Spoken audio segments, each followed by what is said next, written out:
It is the winter of 1848, Brunswick, Maine, Bowdoin College. A young man, his name is Joshua Lawrence Chamberlain, called Lawrence, stands before the faculty. The test is to enter Bowdoin late. This is the second term, and he's prepared for this all his life. I welcome Ronald White. He's the author of a new biography of Joshua Lawrence Chamberlain, entitled On Great Fields, The Life and Unlikely Heroism of Joshua Lawrence Chamberlain, called Lawrence.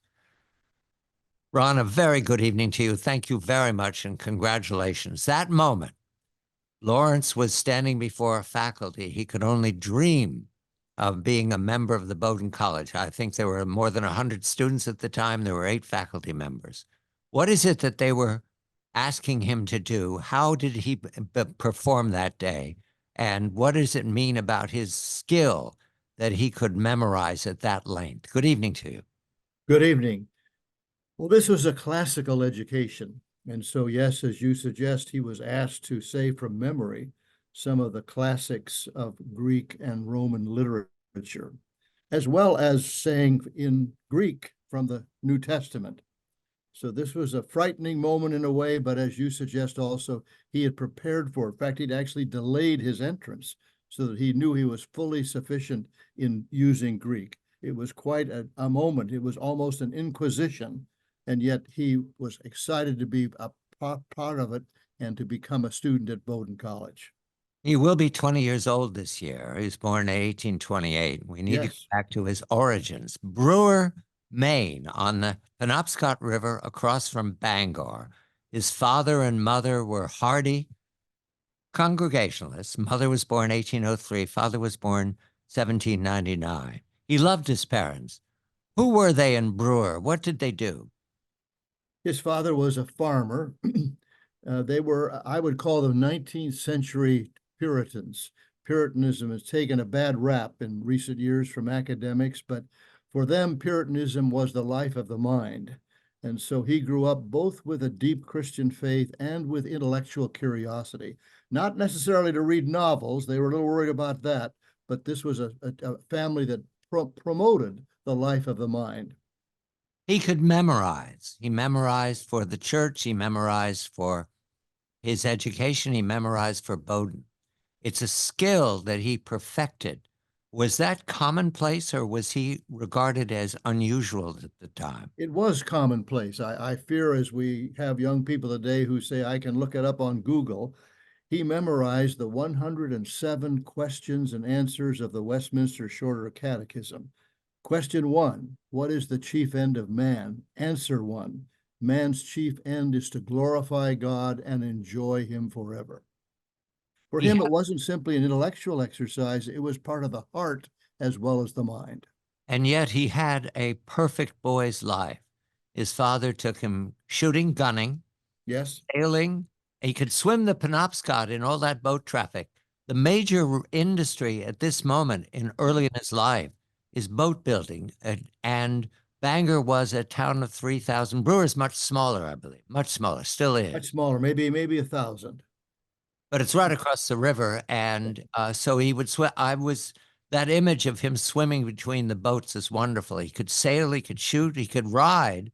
Ride bareback? Was he that good? He was a bareback rider. Yes, he was. Mm-hmm. And so he has a life of the physical life. At 17, he becomes a school teacher. Where? Well, he became a school teacher in 2 different towns, especially the continually beautiful town of Wiscasset. And there he had to confront some tough boys in the classroom, but he figured out how to handle them. He actually put one of them down with his fist. And then when the father objected, he said, well, I'm actually care for your son. And the father said, you did the right thing. And he came to see the boy every afternoon until he readmitted him to the classroom. And when he's 11 years old, his father goes off to the Aroostook War. What did he think of that? Well, I think he admired his father. This was the lineage of the family, the French and Indian War, the Revolutionary War, the War of 1812. So this was part of what he understood to be a person, a boy and a man growing up. And what we're seeing here is a young man who has skills to make him an educated man also a pastor, and skills to make him a soldier. Looks to be the two poles of his life. Did he try to choose between them? His parents had very different ideas for who he should be. After graduation from Bowdoin, his mother wanted him to be a minister or missionary. His father wanted him to go to West Point. So he was torn between these two visions. Instead, he arrives at the Bangor Seminary. What did he hope to achieve at the seminary? Was that testing the waters? He stuck it That's a out good way. for That's a years. good way to say it. It did test the waters. He had learned 7 languages, if you can believe that, at Bowdoin. Now at Bangor Theological Seminary, he learned 2 more, Arabic and Syriac. But because he did not become an ordained minister, those 3 years have been forgotten. I felt that those 3 years were also important in the formation of him, and I wanted to make that part of the story, so I gave it a full chapter. Yes, it's extremely helpful, Ron. We always, when we come up against a Civil War hero, go right to the battle. That's right. And you don't know what is standing there in the uniform and what its background is. This is a man who you would say, if you came across him in his 20s, he'll never be a hero on the Civil War battlefield. No. This is a scholar, and he's very careful about memorizing. Having never traveled, he has all those languages. And now, importantly, Fanny. Who is Fanny? Well, Fanny is a remarkable young woman, hard to understand in the 21st century what her parents did in the 19th century. Her father and mother, this was their 7th child. Her father was 50 years old enough to be her grandfather. And so when she was 4, they gave her to the father's younger cousin, the pastor of First Church in Brunswick, and they became her parents. It's a puzzle. Fanny's childhood is marked by something. If this was a novel, Ron, that would be a moment of great crisis for any child at 4 to never see your mom and dad again. Yes. She was raised well in Brewer. However, there seems to be a shadow over her life. We can't do psychology at this distance, but it seems the whole thing seems irregular. Or did she regard it as routine? Well, it was somewhat routine, but it was irregular. If I may, I want to characterize Fanny by reading this one section that when she was a 17-year-old high school student, her teacher, Mr. Alfred Pike, had asked the students to compose a paper using verbs ending in FY. And she knew the teacher did not particularly appreciate her humor, so she wrote this. This is to certify, notify, exemplify, testify, and signify my obedient disposition. And I hope that it will gratify, satisfy, beautify, and edify my teacher, and pacify, modify, and nullify his feelings of dissatisfaction toward me. Please do not explain O5 when reading this paper. So young Fanny was smart, and she knew it. Also challenged the professor. So She challenged the professor, that's right. we come to the fact that Lawrence, in addition to everything else, had a musical talent. He created his own instrument and was at church when he saw Fanny for the first time. Was it love at first sight for Lawrence? I think it may have been. He was leading the choir, she was playing the organ, and pretty soon he wasn't looking at the choir, he was looking at the organist. But the tragedy that comes again and again through the life is she has doubts. Why?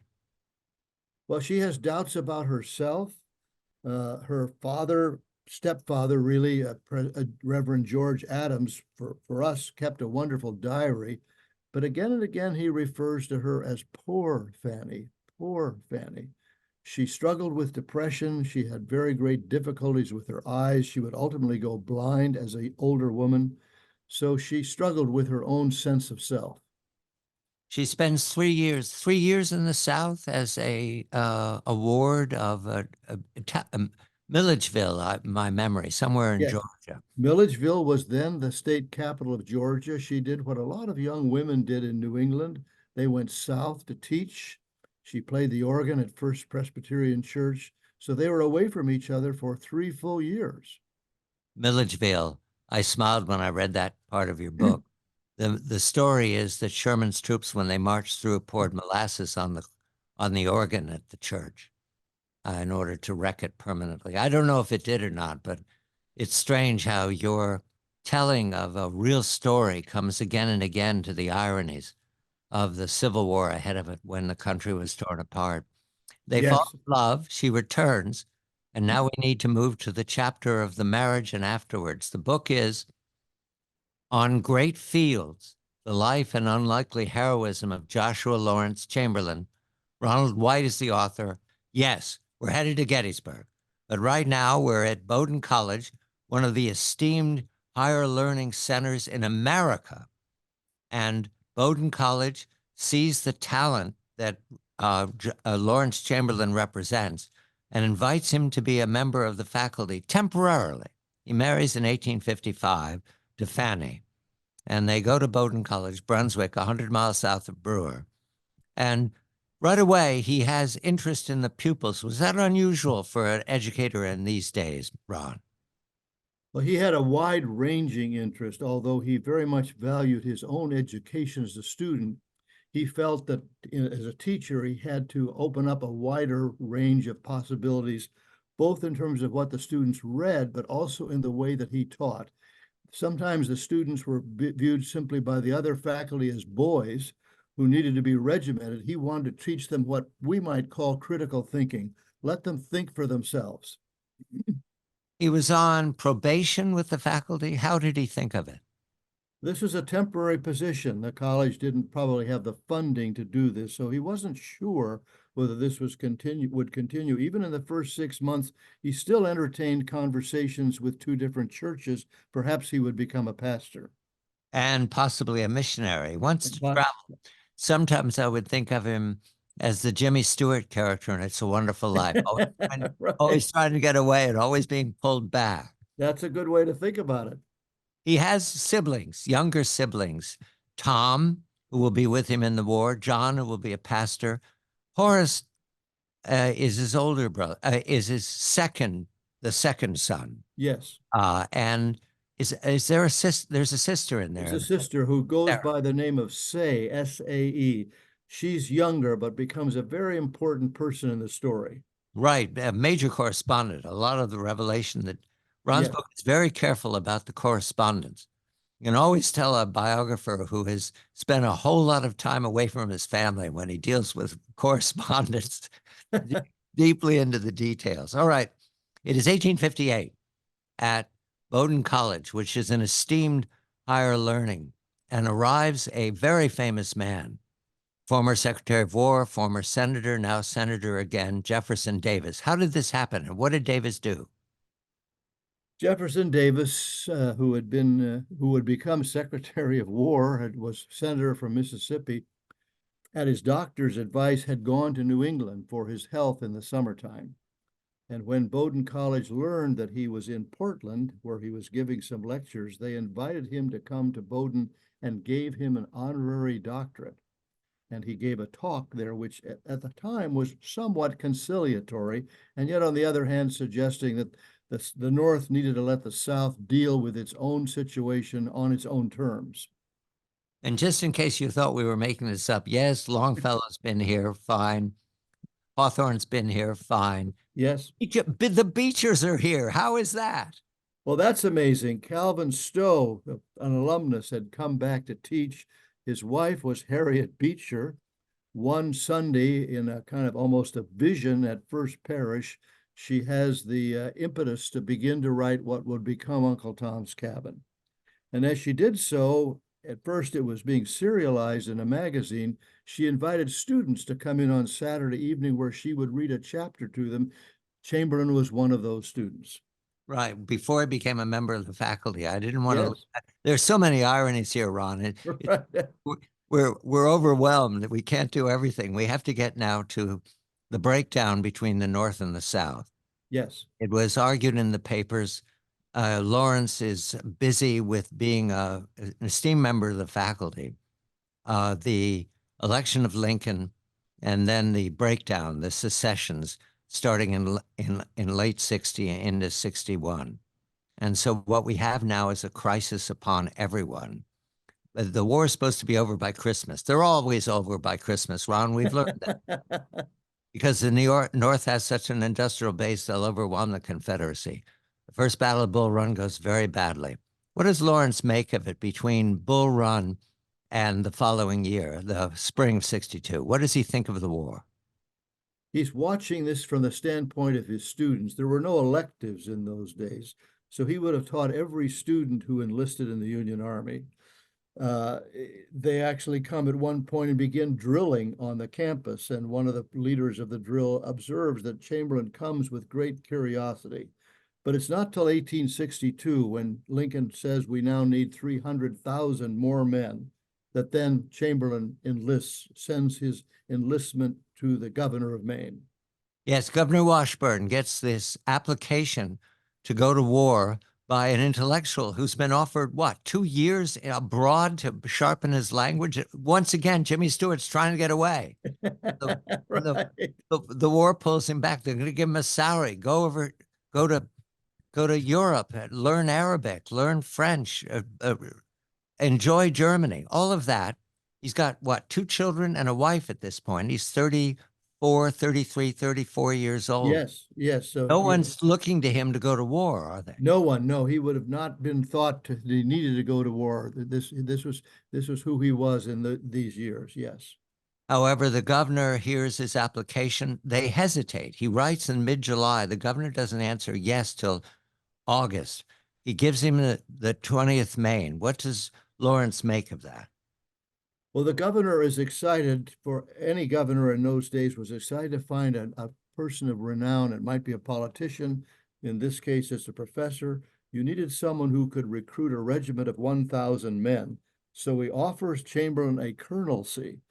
And Chamberlain, to the governor's surprise, says, no, I'm not eligible for that. I don't have that military training. I'll take something less. He says in these words, I will earn and learn my way to a higher command. He takes a lesser command than the governor offers him. And a professional soldier takes command of the 20th Maine. We're going to war. The book is On Great Fields, The Life and Unlikely Heroism of Joshua Lawrence Chamberlain, professor at Bowdoin College, man who has 9 languages and a wife and 2 children, and he's now semi-commanding the 20th Maine, a volunteer regiment, infantry, and they're following the Army of the Potomac, the Battle of Antietam in Pennsylvania. This is 62, late 62. And what we have here is a man who wants to get involved, but because they're not called upon that day, they're part of the wing that is not thrown into the battle, I believe the 5th Corps. He watches it from a hill. What does he make of it, Ron? He's held in reserve, but he sees the terror of war, the incredible battle casualties simply within one day. He doesn't even want to quite tell Fanny how awful war is, but he begins to understand that their maybe romantic vision of what they could do is now confronting reality. General Hooker rides by and he exchanges words with him. What does he tell the general? Well, he tells the general that the strategy was not really very effective, that they should have done it differently. And you should have put us in. So should have put us in. We go to Fredericksburg, and now his regiment, which is not blooded yet, as he understood it. This is December of 62, and the frontal assault on the Lee's forces is a massacre. Where is 20th Maine in that assault?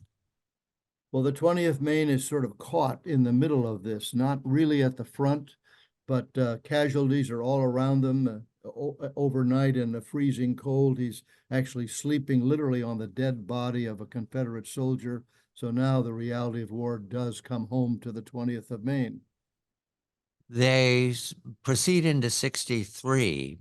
And as I recall, the inoculation becomes a crisis in the whole army. This is about smallpox.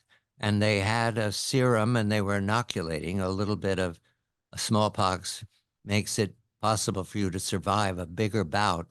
But they have, my memory is that it's a bad vaccination. What goes wrong? Yes, most of the soldiers had been inoculated before they entered the battlefield in their home state, but not the 20th of Maine. And so the serum, as you suggest, that they took was defective. And so suddenly, instead of being a part of the battle, they're part of the small, what they call the smallpox camp.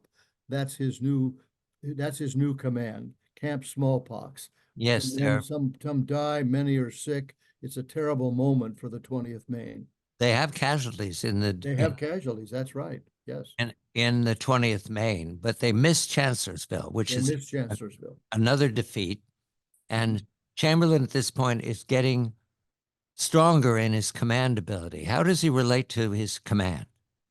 Well, Adelbert Ames, a West Point veteran, also a Mainer, was in charge of the 20th Maine, just 26 years old. The men hated him. They thought he should be the first casualty of the Confederates because he was strong-willed, disciplinarian. But Chamberlain took the discipline well. He understood that this man knew far more than he did, and he wanted to learn everything he could from Adelbert Ames. The war is going very badly for the Union. They're regarded as disorganized, without good leadership, and everyone blames Lincoln if they can't blame the general. He's changing generals so swiftly you don't know who to point fingers at.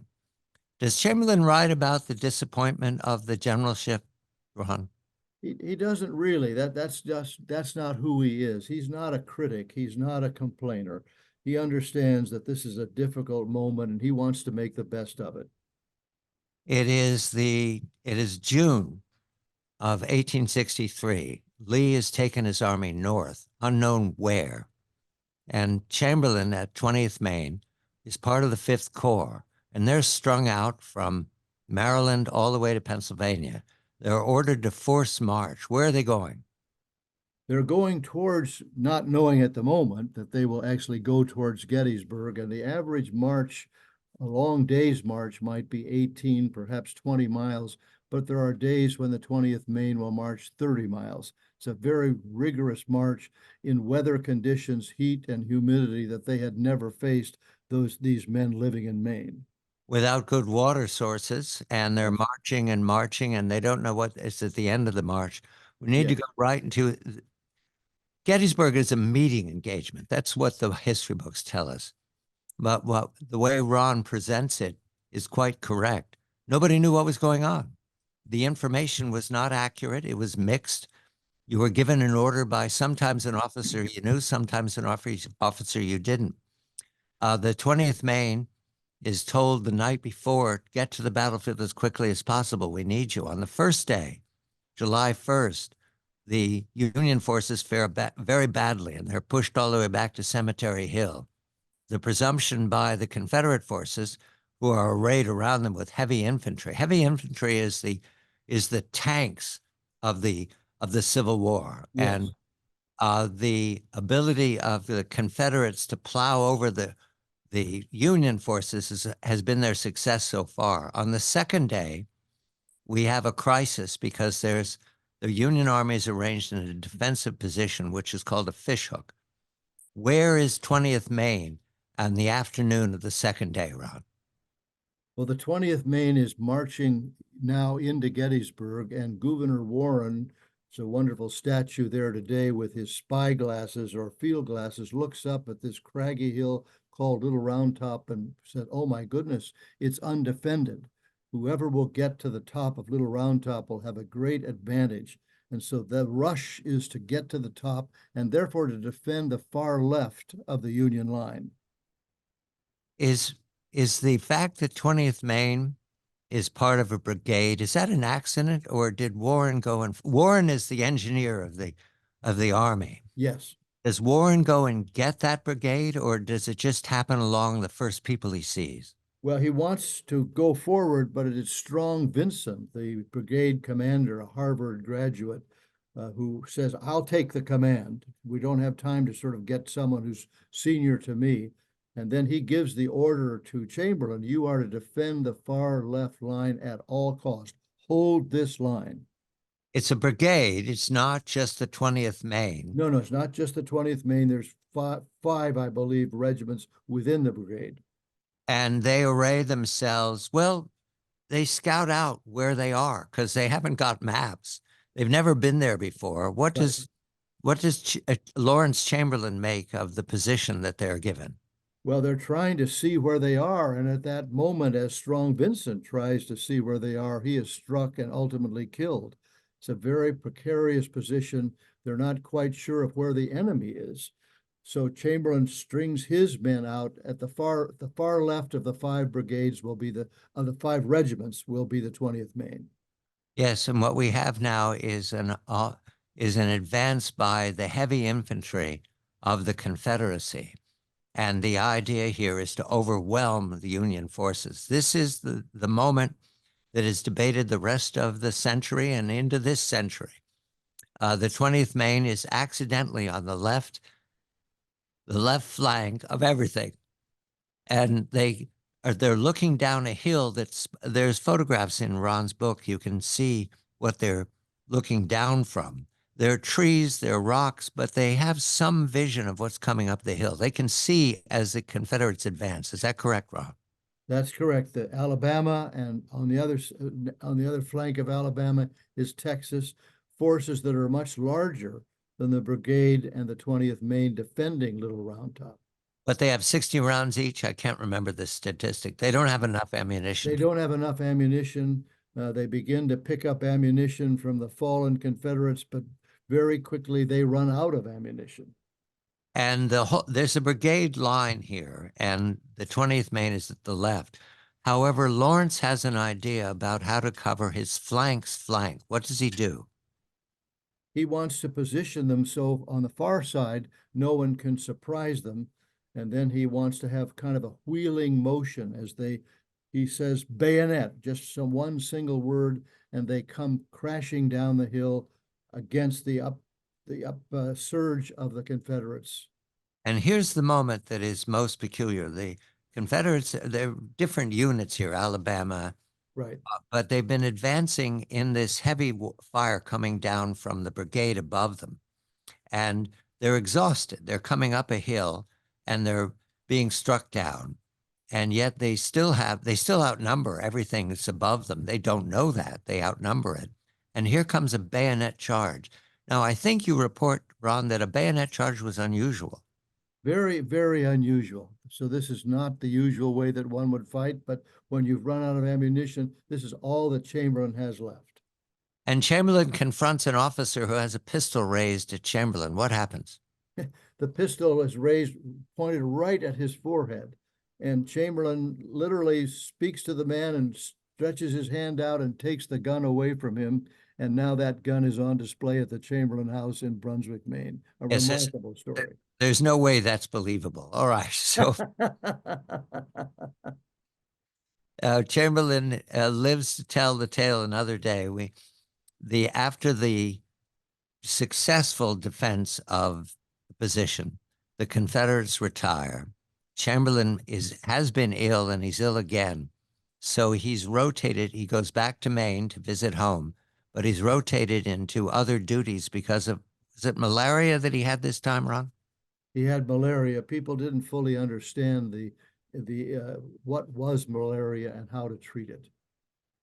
There are battles to come. Chamberlain, remember, he's 34 years old. He speaks 9 languages. He's a professor, esteemed with an invitation to Europe for 2 years on pay. He's got a wife and 2 children and a position of great authority back in Maine.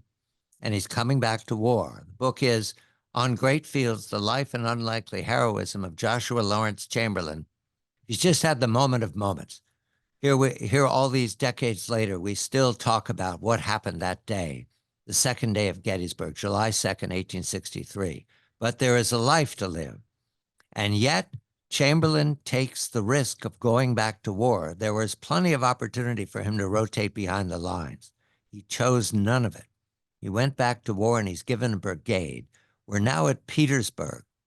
It is the summer of, I believe it's the summer of 64. Chamberlain is ordered a direct frontal assault. He hesitates. Why, Ron? He realizes that this is catastrophic, that this could result in literally all of his men being killed. They're marching into an incredible defensive position of the Confederates at Petersburg. Yes, and he asks for the orders to be written. Doesn't he do that? He asks for written orders because He he does. doesn't. He's not quite sure that of the veracity of the order that he's been given, or if the person giving the order understands fully the situation. This is Fifth Corps and told to advance in a line against the Confederate position, which is dug in. They have breastworks here, and so they're firing from a very good defensive position, massed gunfire. And Chamberlain is leading his men. He turns around to say, let's go this way, and he's struck. How? He's struck by a mini ball that enters his left hip, shatters blood vessels, scrapes his bladder and urethra, and then stays inside his body at his right hip. And two surgeons come upon him and tell him he will die. He's a dead man. He's a dead man. Yes, except for the fact that I knew there was more book to go. He's dead. So he's carried to the hospital. His brother Tom is with the regiment. His younger brother John was, but he's gone back to Maine. And he writes a letter to Fanny, I believe, telling her that he's dying and wishing her well. But he doesn't die. How does that happen? Well, younger brother Tom goes to the 20th Maine and finds two other surgeons who come to him, are able to remove the bullet. And today, a physician would say that Chamberlain had a 10% chance of surviving such a mortal wound. And so he writes this remarkable letter to Fanny, believing that he will die, where he confesses both his faith in Jesus Christ and his love for her. Do not grieve me.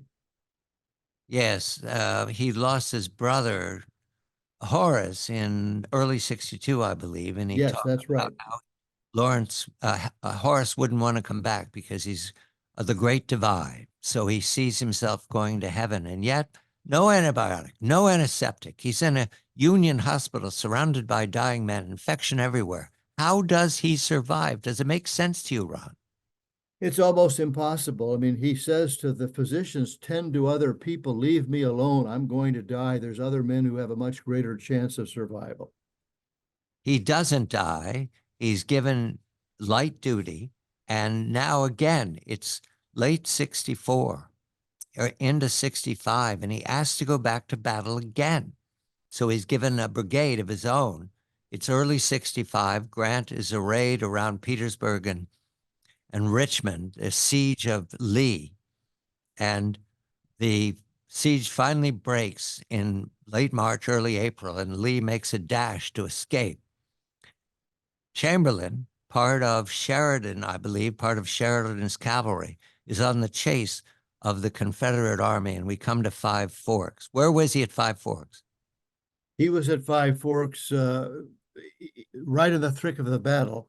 It's a very terrific moment, and where Sheridan, pretty hot-headed, is so upset with Warren, who he believes is not coming up quickly enough, so he gets permission from Grant to dismiss Warren. And that will become an episode that will go on and on and on. And as people still talk about it after the Civil War, Chamberlain's a defender of Warren.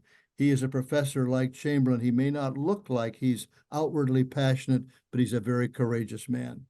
To help everyone understand why it is we're being so detailed, Civil War is a fever that people catch. Okay. We're still arguing these details all these more than 140 years later. We can't, 50, 60 years, whatever it is, it keeps going up. All of this is passionate by people who were not there, whose fathers were not there, whose grandfather were not there.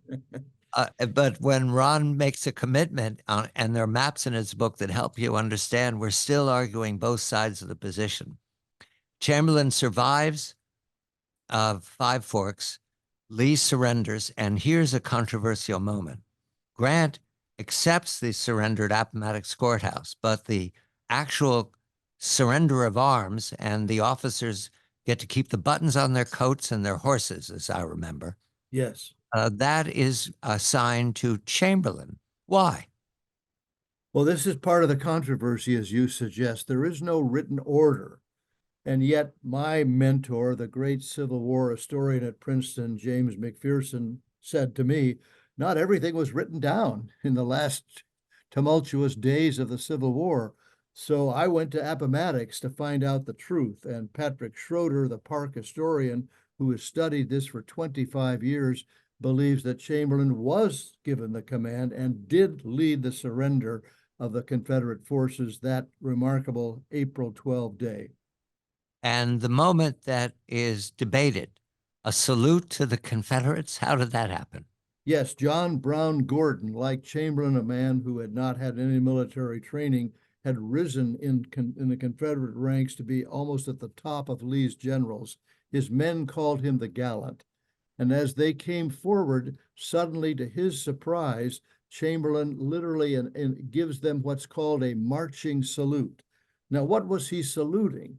He was not saluting the cause. He was not saluting the Confederacy. He was saluting the courage of the Confederate soldiers. And so this becomes a very dramatic moment that will be remembered and debated in following years. And debated at great length. The surrender. Chamberlain is then part of the victorious army. They march in Washington, Yes. the Army of the Potomac. He's now going to be let go from the army, but his wound, we remember the wound. It's still causing him problems here in the summer fall of 65. But I don't think he's operated on again. He goes home again. He goes home before that. Is that correct, Ron? So we're going to go home with him to Maine. The war is over, although there are some details that will be tucked up for the next 150 years. Ronald White is the author. On Great Fields, the life and unlikely heroism of Joshua Lawrence Chamberlain, a scholar, a professor, a gifted man with the Bible or with languages, 9 languages, an esteemed professor at Bowdoin College, has gone to war and fought bravely and stubbornly throughout the conflict, right to Appomattox Courthouse. He's now come home. He's come home with a very bad wound, a wound that will weaken him the rest of his life. However, there is a task before him that he takes up, not naturally, but because he's drafted into it. He's not the only hero of Maine, but he's certainly a prominent one. And he begins right away with something that is part of his gift. He begins to make speeches to public gatherings about what he saw in the war. And Ron, thank you very much. I have note that the first speech he made about Gettysburg and what happened that day was 1865. Is that correct? Who was he speaking? That's correct. He began to speak to various towns in Maine and quickly to various veterans organizations. And let's remember, when he came to Bowdoin College as a student, he was a stammerer. He was a stutterer. And ultimately, he would solve that problem and become professor of rhetoric at Bowdoin College. So now I argue that he will become the foremost speaker after the Civil War about the meaning of the Union and the meaning of America in the last third of the 19th century. He, however, is a gifted orator, but he's also an intellectual, and you make a deal of the fact, and I followed what I could. He believes in using metaphors to frame the story, similes to advance the story. He's a thrilling speaker. And there's a theme now that will emerge as part of the tension for the rest of the century and into the 20th century. The theme was the Union Army the savior of America? Was the Confederate Army the devil? Or was the Union Army and the Confederate Army both caught up in a tragedy that left everybody permanently scarred, and we need to accept our fates and work together again? Which side did he fall on right away, Ron? He fell on the side that you articulate so well, that this was a tragedy, that the task now was reconciliation, not putting down the Confederacy. Yes, putting down the cause of the Confederacy, but not the courage of the Confederate soldiers. He was taking the long view. How could the Union, this wonderful idea, difficult for us to grasp today, a transcendent, almost a religious as well as a political idea. How could we now rejuvenate the meaning of the Union? We had to do so by bringing both sides back together again. He wants to go back to life, but life has other plans for him. How did he Yeah. get to be a politician? Whose idea was it that he should run for the governorship? Governors in Maine at this point were one-year posts. It wasn't his idea. The Republicans in Maine, recognizing the hero of Little Round Top had returned, suggested he run for governor. Actually, a couple of Republican newspapers said, well, why would we elect someone who has no political experience? But they saw the heroism of this man as their trump card, so to speak, and they nominated him for governor, and he was elected to his first term. Overwhelmingly. Overwhelmingly, yes. My numbers here have 69,000 to 42,000. It wasn't close. Now, he's a Republican. Fine. He's a member of the Union Army. Fine. He's not a politician. What does he make of this? Well, there's a learning curve here, and what he recognizes is that what the so-called reconstruction needs to be in Maine is an economic reconstruction. That this is a state in the far north still struggling, and as a Republican, he believes the government should step forward with bonds, with funding to help the expansion of the railroads and to begin the expansion of businesses in Maine. That's the only way they're going to be able to get going. Brewer and Bangor are very hard hit because has the shipbuilding gone away, or they just didn't need their wood anymore? What happened? The shipbuilding has gone away. Even some of the lumbering is going away. So he recognizes that they have to have a new basis of their economy. Maine was very hard hit by the war. My numbers here say 12% dead and 25% wounded in action. Of the 90,000 who served in Maine, he's just one of the wounded. And the highest percentage of any state in the Union in terms of casualties was Maine.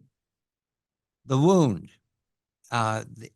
it leads to constant infections, and yet there's still no antibiotics. So how does he deal with the infections?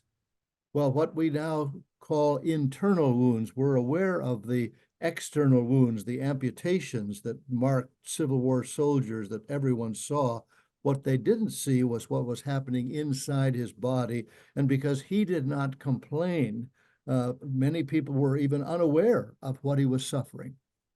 Yes, you repeatedly, when he's both in the governor's mansion at Augusta, well, there is no mansion at this point, when he's staying at the boarding house in Augusta, away from Fanny and the children, he has to lie down or do his work with his legs extended. He has, what is his whole center of his body is tender, and it is. So he often cannot sit erect in a chair, even when later he becomes the president of Bowdoin College.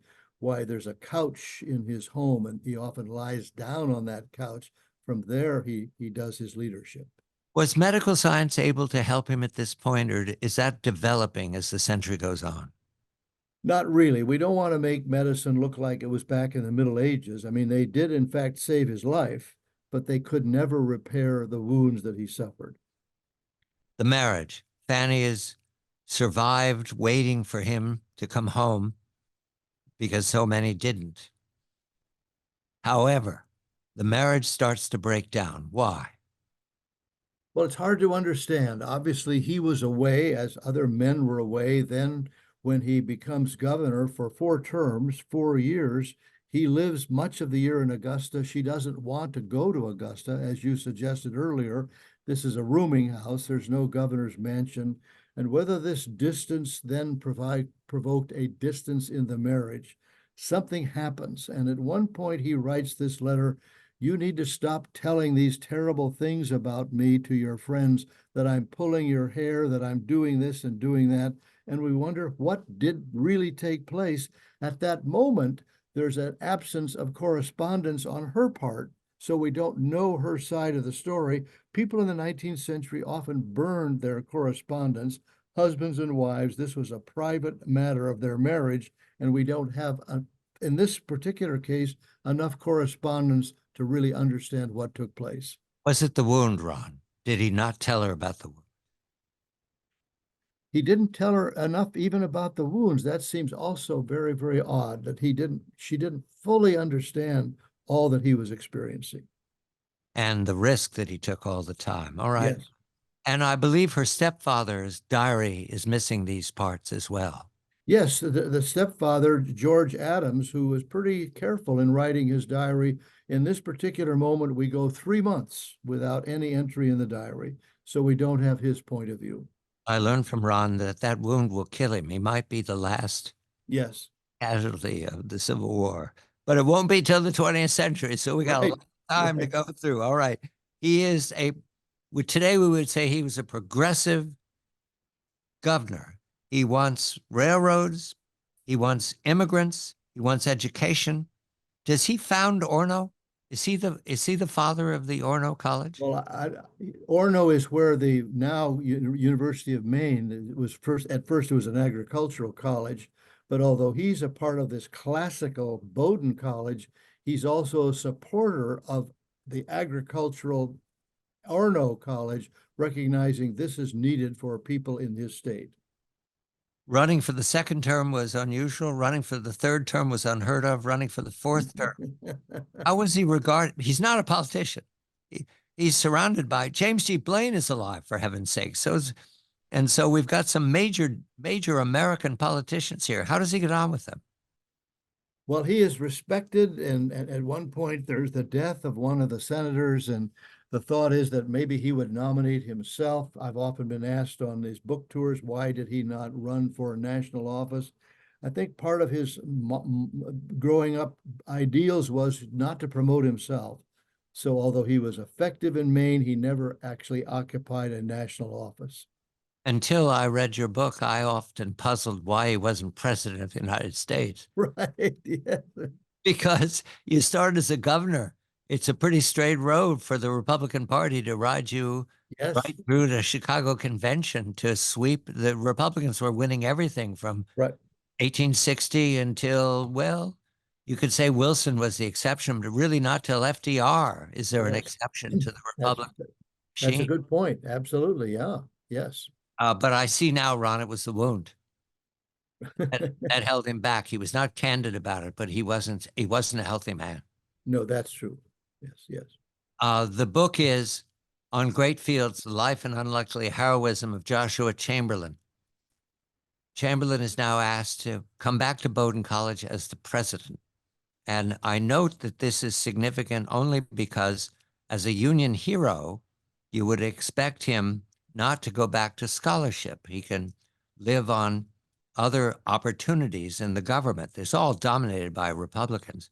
Let's go to the visit of his hero, Ulysses Grant. What's this, 1871? Why does Grant come to Maine?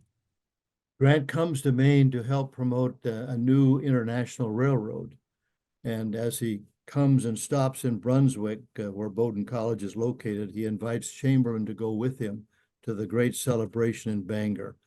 When the Civil War had ended and Chamberlain learned that Grant on a tour was in Portland, he invited him to come to Bowdoin, and Bowdoin College gave to Grant an honorary degree. So these two men's lives kind of intersect each other. They respected each other. At Petersburg, when Chamberlain was thought to be dead, Grant wanted to promote him on the spot, quote unquote, on the spot, so that his rank and his renown would be for his family, even in his death. They knew each other and respected each other. Now, Grant is the savior of the Union. That Yes. was not controversial in 1865. They drafted him to be president of the United States because Yes. of the tangle with Andrew Johnson. He's not a natural politician. He's not a politician at all. No. And Chamberlain's not a politician. So we have two non-politicians being hero worship. But Chamberlain's about to go on to Bowdoin College as president, not as a ceremonial post. My note here says $2,600 a year, which is not a whole lot of money. Even then, it was not a whole lot of money. But he has, as he had progressive ideas as a governor, he has them as an educator too. He wants to grow the college. How, Ron? Well, he says this in his inaugural address, which must have been quite something for those who were in the audience. He said, the times had shot past the college. She stood still while the world at full flood and flushed with new life swept on. The college had touched bottom. So we asked two questions, how to rise again and how to begin. He says, well, we might confine our efforts chiefly to holding our own, strengthening the things that remain, and feel our way by cautious and imperceptible degrees. The second answer, which he wanted to adopt, was we might accept at once the challenge of our time, advance boldly to the key points of the position, and be forced enough to hold it at all hazards. One of the ways he wanted to do this was to introduce science. This is the intellectual current of the last third of the 19th century. The alumni wanted change, but they weren't too sure how much change they really wanted. He wanted science. He wanted a medical school. He wanted Yes. women. He wanted co-education. Yes. Everything was disruptive to the fathers of the school. Yes. And he kept on, and he was at odds with them, and he kept trying to resign, and they wouldn't let him resign. He tried to resign twice, and each time they refused to accept his resignation. And the education at Bowdoin College also was very much influenced by congregationalism versus the Unitarians. How so? Well, the college, although not officially founded by the Congregational Church, most colleges in the early 19th century were founded by Protestant denominations. They really felt they owned the college. But yet Unitarianism, which began in Boston, now begins to make inroads into Maine. And although Chamberlain remains quite traditional in his own Christian belief, he also recognized that the college needed to be open, not simply to Baptists and Methodists, but also to Unitarians who were now coming to Maine. The contest, however, turns on a family affair as well. Fanny is attracted to the Unitarian Church. Is she a member that she hides from him? Well, this was quite a problem. She decided not to join her stepfather's church. And although this must have been difficult for him, this says something about his inclusive vision. He allowed, this was all right with him. Ultimately, his daughter, Grace, would not join the church either. This was very difficult for him, but he had to accept the fact that people had their own choices in terms of religion. Detail about him at home as well. There's tension in the marriage. We've talked about that. There's tension with what he wants to do next as we go forward. He's making speeches the whole time, though, correct? I mean, even as president and overworked as he is, he accepts opportunities to speak. Is his speaking getting better? Is he growing his arsenal of battles? Yes, I suggest that if you were to ask him what was his most satisfactory experiences, it wouldn't be governor of Maine, it wouldn't be president of Bowdoin College, it would be as a speaker. He was far beyond the usual Union veteran because he could use the Bible, quote Dante and Goethe, have allusions from Greece and Rome, and people just found him the most eloquent speaker in the years after the war. He eventually does find a way forward. However, we're coming to a part of his life that involves politics and war fighting and risk. Remember, he's wounded. He's badly wounded, and he doesn't have confidence in his own health. Sometimes he has to spend a great deal of time in bed. But when we come back, the confrontation in Augusta, Maine between armed rebellion and the Republican and Democratic and Greenbacks parties. The book is On Great Fields. Ron White is the author. I'm John Batchelor. Yes, he stood his ground at Little Round Top. Yes, he speaks of the war to an audience that wants to remember, that learns for the first time, and is dealing with a country that is torn in two. The Confederacy remained defiant of Washington, and the politicians of the latter part of the 19th century didn't do a lot to heal the country. There was cronyism. There was what you'd have to say today, total corruption, the Gilded Age, for heaven's sakes. People are making money, and they're not very careful about it. The Republicans dominate the conversation, except for Grover Cleveland, who is an unusual Democrat in that he comes from New York State, a solid Republican state. Grover Cleveland is the only disruption to the Republican supremacy in the latter part of the 19th century. We come now to a battle that takes place in Augusta, Maine, the capital. As I understand it quickly, and it gets confusing, there are the Republicans who usually win, the Democrats who win once. Governor Garcon is a Democrat. There are the Greenbacks, which is a third party having to do with the sound money. That'll do. And they have a candidate too.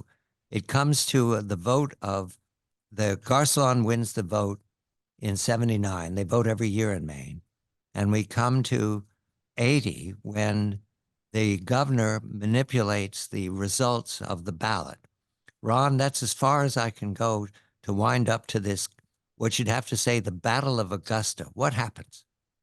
What happens is, as you began to suggest, the great countout, where they began to take away the votes, and the Republicans who thought they had won a decisive election for the governorship, the House, and the Senate suddenly discover that they're in third place instead of first place. And the rules of the state are that the House will decide on two leading candidates and the Senate will select one. So the Democratic governor, there is a Democratic governor, as men begin marching towards Augusta, we think that the election being stolen, the not peaceful transfer of power of 2020 never happened before. Well, it did happen in Maine. And so the governor, desperate to stop this onslaught of the capital, calls upon the one man who can stem the tide, and he calls Chamberlain from the presidency of Bowdoin College to come to Augusta. And Chamberlain, again, this is the personality we're dealing with, accepts the cause, the wound, the presidency, the family. He plunges into what becomes a threat to his life constantly. He has to change rooms every night because he's been told that they'll abduct him, the enemy, whoever they are. And there are armed men in the streets of Augusta. He's at the State House. The Republicans are at the Blaine House. I can't remember where everybody's arrayed in the town, along the Kennebec River. And so as there literally is an insurrectionist mob approaching the Capitol, Chamberlain is alerted and he steps forward and faces the mob and says these words, "Men, you wish to kill me. Killing is no new thing to me. I've offered myself to be killed many times when I no more deserved it than I do now. Some of you, I think, have been with me in those days. You understand what you want, do you? I'm here to preserve the peace and honor of this state until the right government is seated. Whichever it may be, it's not for me to say." And as he concludes his words, he steps forward, opens his coat, and says, "If anybody wants to kill me for it, here I am. Let him kill." Well, with that, an old veteran steps forward and says, "By God, old general, the first man that dares a hand on you, I'll kill him on the spot." And with that, the crowd drifted away. And I argue that this is Chamberlain's finest moment. These are 12 days, not 90 minutes at Little Round Top. 2 days later, the Supreme Court of Maine meets. They throw out the votes that had been counted out. They elect the governor as a Republican. The Republicans win the House. The Republicans win the Senate. And if I could, of all the letters that came in afterwards, I just love the letters that came to him. They're just quite remarkable, telling about who he is and when he went on. He's just an amazing person, and that's his finest moment. Yes, and again, there is no single explanation for why a man with the wound he has and the life he's lived to put himself at great risk. Taking a shot at him would not have been difficult at that point. The crowd was enraged. Yes, and so this is the story that I think was not fully known at all, and this is what I wanted to put into the center of this biography. The Supreme Court decides the governorship goes to Governor Davis, a Republican. All returns to semi-normal, but you can see at this moment that the country is not healed. So let's go to why it is that Chamberlain is continuing to speak. And he's to leave the presidency of Bowdoin and look for other opportunities in the 1880s. There are moments that are important to him. One of them is the arguing for General Warren, Governor Warren, to have his honor restored because it was taken away from him by Sheridan on that day of Five Forks. He travels to Governor's Island, right, to testify. There's a hearing. Yes, Warren had been summarily dismissed by Sheridan, had been arguing for years that this was unfair, and finally there is a court to adjudicate this situation, and Chamberlain becomes the key witness. And his point is that he understands that Sheridan, that Governor Warren may appear to be a man of lacking courage because he's soft-spoken. Well, he's a professor too. He said, I understand that point of view, but he is the man of great passion and courage. And so Chamberlain is the key witness. And ultimately, over a long, long court trial, Governor Warren is vindicated 3 months after he dies. This is part of what Ron presents as the war after the war. The veterans are arguing among themselves. As time goes on, you forget things, you remember things. We all have those experiences, but men in battle or men who have been under gunfire, sometimes they suppress it, sometimes they don't. They don't have PTSD in the late 19th century. We didn't have it in the 20th century until the end. So what happens now is arguing, passionate arguing of men who are convinced it happened this way and not that way, and it becomes ferocious. So I mentioned that Chamberlain is caught up in this. However, he has moments too where he uses his talent as a fundraiser. How was he, Ron, for Bowdoin College? Well, he had to learn that fundraising is not some slow process, and he ultimately became quite successful. His predecessor had retired after 4 years because fundraising was so difficult.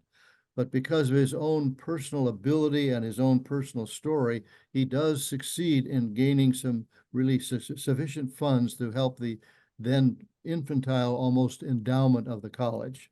And there's tension, though, between the Congregationalists and the Unitarians. It's something you don't see right away. I needed your help to understand. What is it that the Congregationalists are worried about? Do we know?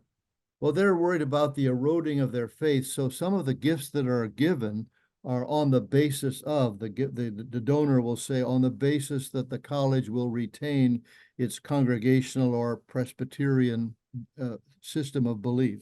So there are strings attached, not unusual, strings attached to the gifts. Yes, the Confederate bullets didn't wear down Chamberlain. The fundraising letters wears him down. He's finally to leave Bowdoin College as president in 82.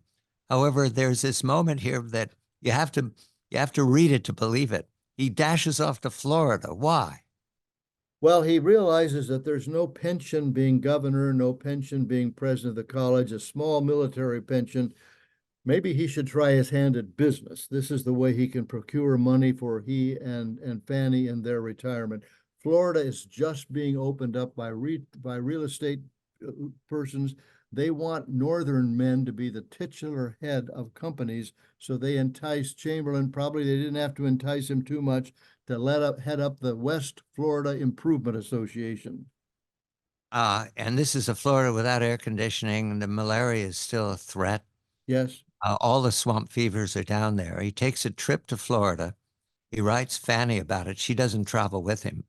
And he's still president of Bowdoin, but he'll leave in 82. Right. And it's important now to emphasize he's giving speeches the whole time. And there's so many, and he's telling so many stories. What comes back, however, are the two moments that are most challenged. That is Little Round Top, where the Confederates were when they quit, well, they didn't quit. They were exhausted. They surrendered honorably in the telling. And the second is, was he at Appomattox Courthouse? Did they argue about Five Forks or Petersburg? Is there any argument there? There's some argument again over Sheridan's role, obviously, and Governor Warren. So yes, what I'm calling the second Civil War. The first Civil War was fought with guns. The second Civil War was fought with words. And Chamberlain is very good at disguising the controversy because he's skillful as a storyteller. Now, this is the late 19th century. Their language was much flowerier than ours. We wouldn't put up with it. We're all influenced by Hemingway. short sentence, get out, one action. Chamberlain uses metaphors and similes. He doesn't help his audiences, but they love him. He's a huge applause because why? Because he's Chamberlain, because the speeches are so good, because there are no movies. Why is he so successful, Ron? Well, he is the hero, but he is a great, eloquent speaker. Remember, he's the professor of rhetoric. No other Grant, Sherman, Sheridan, they were not professors of rhetoric. So he has an ability far beyond any other Civil War veteran in terms of his public speaking. We will continue to fight the war after the Civil War. We're going to 101 West 75th Street with Joshua Lawrence Chamberlain. On Great Fields is the book. Ronald White is the author. It is now 1880s, 1890s. Grant's gone in 85. Warren goes in 82. Chamberlain, despite his wound, will carry on for another 2 decades. However, he does have surgery. And at some point, the surgery is put in the newspaper. I don't remember when, Ron, but that's the first time Fanny knows about it. Is that right? Yeah, that seems very odd also. It's the first time most people know about it. Somehow the newspaper gets a record of what the surgery is. It's a pretty graphic record, and people are shocked that they know this man, governor, president, has undergone so much misery and pain through all these years. It becomes public. And there's no pension for the Union Army.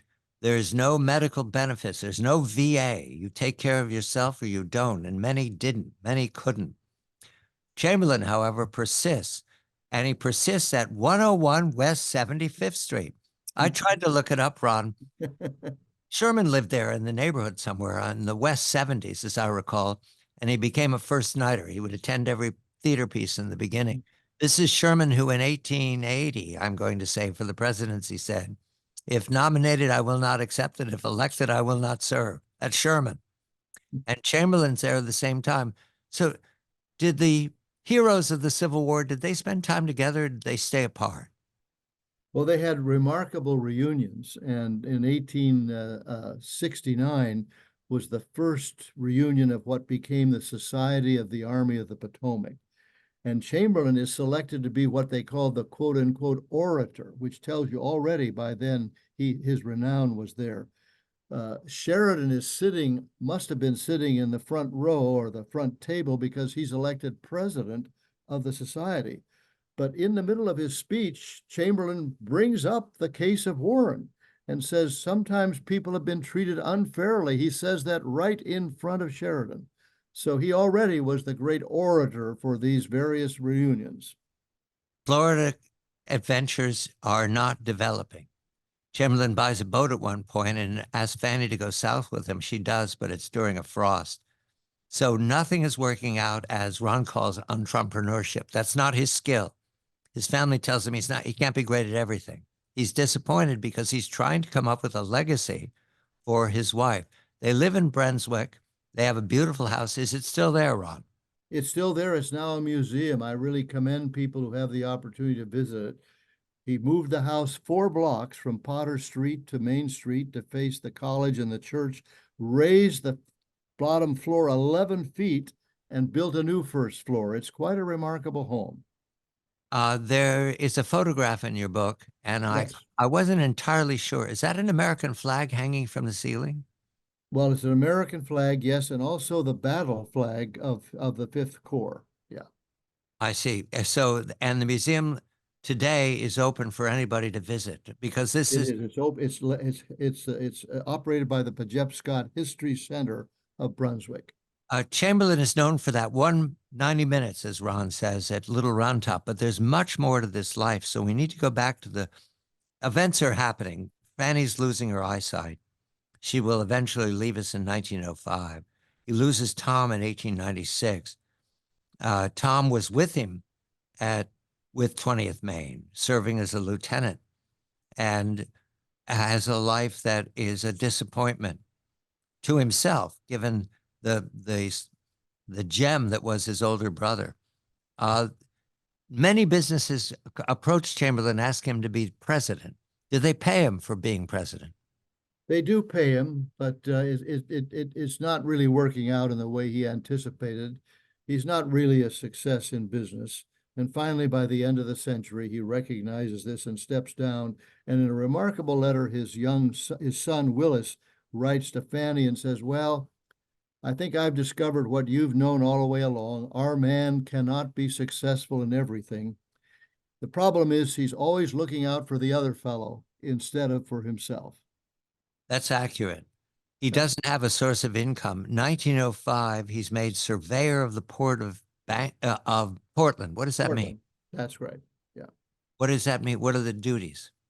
He's really a kind of the administrator of the port, checking boats in and out.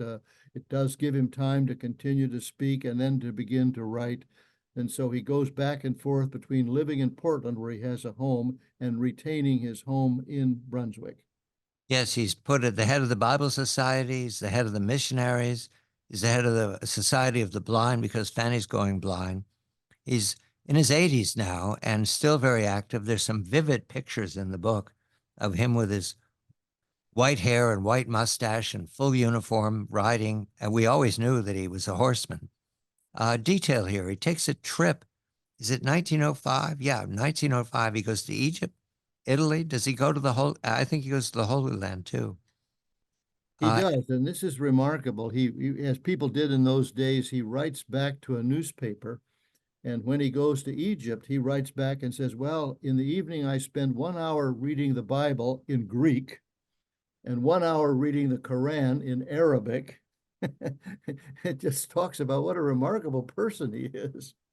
And he still picks up languages. Now, Ron, you and I are old enough to know that we've gotten lucky here. We're senior. But to pick up a language when you're senior is extraordinary. I don't know anybody who can do It's not easy. It's not easy, no. It means that he has a skill that we've lost. That's right. Or had an unusual brain. Yes. The wound is still not solved. And we come to that fact that he's dying of the wound. Does he know it? Yes, it's 19, he's part of the committee that's going to put on the 50th reunion at Gettysburg in 1913, but he cannot attend. It's going to be 100 degrees. His doctors tell him you cannot go, so he's not there. And 1 year later, February of 1914, almost on the eve of the beginning of World War I, he dies at his home in Portland. Where's he buried, Ron? He's buried in Brunswick at the cemetery there, and it's a place of pilgrimage. Fanny's buried there, and he's buried there. Pine Grove Cemetery. Is Domhegan, his house on the shore, still there, or is that long gone? The house on the shore there, a sort of summer house, is no longer there. I recommend travel to Brunswick to visit the site of an extraordinary man who is celebrated for something he did early in his life, when in fact the rest of his life, living in pain with a wound that he received in the charge at Petersburg of very bad order, frontal assault on the Confederate breastworks. He struggled his whole life and served as governor, served as president, served as an inspiration. On Great Fields, The Life and Unlikely Heroism of Joshua Lawrence Chamberlain. Ronald C. White is the author. I'm John Batchelor.